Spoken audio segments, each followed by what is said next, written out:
Македонските ученици одамна имаат проблем со прекумерна дебелина и низа други деформитети на рбетниот столб, токму поради слабата физичка активност и зависноста од користење на електронски уреди.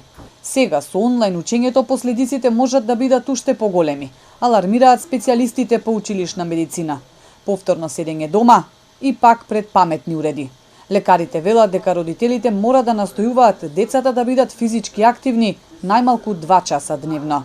Знаеме дека зголемената телесна тежина врши оптеретување на кардиоваскуларниот систем. Значи, се повеќе ќе имаме деца кои ќе бидат кандидати во повозрастните години да имаат покачен крвен притисок, че сето тоа исто така ќе придонесе и на зголемена бројка на деца со дијабет. Преголемата употреба на електронските уреди значително влија и на видот кај децата, вели доктор Костески. Систематските прегледи кои ги прават покажуваат дека последниве години се повеќе деца имаат вакви проблеми.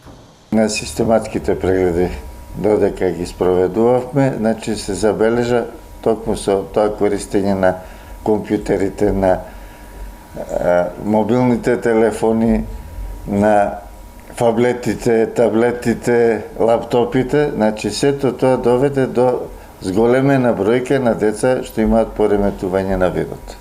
Со смирувањето на состојбата со коронавирусот и враќање во училиштата, лекарите бараат итно да се усвои нивниот предлог за зголемен фонд часови по физичко воспитување, по примерот на многу развиени земји.